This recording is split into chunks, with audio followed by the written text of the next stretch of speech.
Assalamualaikum warahmatullahi wabarakatuh. Perkenalkan, nama saya Serli Aulia Rizky. Saya dari kelas 11 IPA 3. Di video kali ini saya akan membahas sedikit materi mengenai analisis prinsip kerja peralatan listrik atau DC.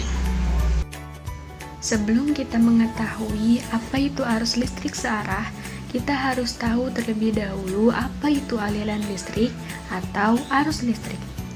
Arus listrik adalah banyaknya muatan yang melewati penghantar listrik pada periode waktu tertentu. Secara matematis, rumus arus listrik adalah I atau arus listrik sama dengan Q atau muatan dibagi T atau waktu. Satuan arus listrik yaitu ampere. Nah, listrik searah atau DC, direct current, adalah listrik yang cuma mengalir di satu arah nih. Biasanya ada di handphone atau laptop.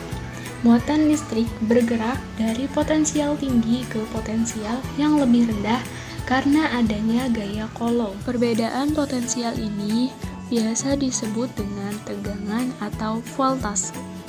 Tegangan atau voltase adalah energi yang dibutuhkan untuk memindahkan muatan listrik sebesar 1 Coulomb.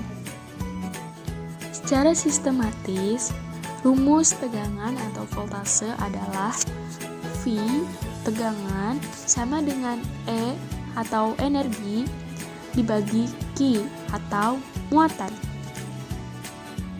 Jadi nih, kalau misalnya kita butuh 1 Joule untuk memindahkan muatan sebesar 1 Coulomb dari titik A ke titik B, berarti tegangan titik A dan titik B adalah 1 Joule per Coulomb atau 1 volt. Nah teman-teman, arah arus listrik dalam rangkaian listrik akan berlawanan dengan arah aliran elektron loh. Jadi kalau kita mau listrik mengalir di rangkaian listrik, kita harus mempunyai sumber tegangan atau beda potensial listrik di rangkaian itu. Contohnya baterai. Potensial listrik yang lebih tinggi pada baterai diberi tanda positif atau kutub positif. Sedangkan yang lebih rendah diberi tanda negatif atau kutub negatif. Arus listrik bakal mengalir dari kutub positif ke kutub negatif. Sedangkan elektron mengalir dari kutub negatif ke kutub positif. Semakin besar beda potensial dua titik, semakin besar arus listrik yang mengalir. Tapi gak hanya beda potensial nih yang bisa nentuin arus listrik. Arus listrik juga bisa diperlambat atau dihambat. Hambatan atau resistor. Nah, satuan hambatan atau resistor adalah ohm. OHM. Semakin besar hambatannya, semakin kecil arus yang keluar dari resistornya. Secara sistematis, hubungan ketiga besaran ini bisa dituliskan dalam persamaan I atau arus sama dengan V atau tegangan dibagi R atau hambatan. Nah, rumus ini biasa disebut dengan hukum Ohm. Besarnya hambatan listrik pada suatu resistor ditentukan oleh beberapa faktor. Yang pertama, ada jenis bahan yang digunakan. Tiap bahan mempunyai resitivitas yang berbeda-beda. Yang kedua, ada panjang hambatan atau L. Semakin panjang resistor, semakin besar hambatannya. Yang ketiga yaitu luas penampang atau A. Semakin lebar resistornya, maka semakin mudah arus untuk lewat, sehingga hambatannya berkurang. Secara matematis, hambatan suatu resistor dinyatakan dalam persamaan R sama dengan Rho dikali L per A, di mana R adalah hambatan, Rho adalah resitivitasnya, L adalah panjang hambatan, dan A adalah luas penampang. Yang keempat yaitu pengaruh suhu terhadap besar hambatan. Semakin panas suhunya, maka semakin besar hambatannya. Dan sebaliknya nih, semakin dingin suhunya, maka semakin kecil hambatannya. Oke nih, yang tadi kita bahaskan untuk arus listrik yang hanya punya satu baterai saja nih. Dimana nih kalau misalkan ada rangkaian listrik yang mempunyai 2 baterai, 3 baterai, atau bahkan lebih. Nah, ini bisa kita pakai dengan hukum Kirchhoff. Hukum Kirchhoff ditemukan oleh Gustav Robert Kirchhoff yang merupakan ahli fisikawan asal Jerman. Kirchhoff menjelaskan hukumnya ke dalam 2 bagian.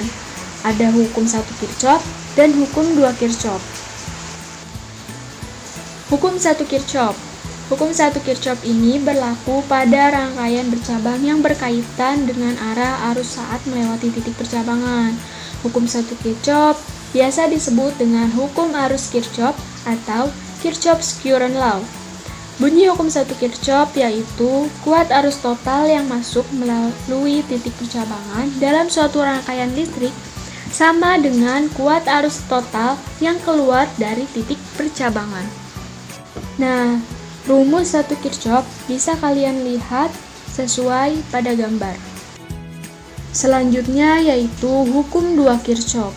Nah, hukum 2 Kirchhoff ini berlaku pada rangkaian yang tidak bercabang yang digunakan untuk menganalisis beda potensial atau tegangan pada suatu rangkaian tertutup. Hukum 2 Kirchhoff biasa disebut dengan hukum tegangan Kirchhoff. Bunyi hukum 2 Kirchhoff yaitu total beda potensial tegangan pada suatu rangkaian tertutup adalah 0. Untuk rumus hukum 2 Kirchhoff bisa kalian lihat juga pada gambar. Upaya keselamatan listrik.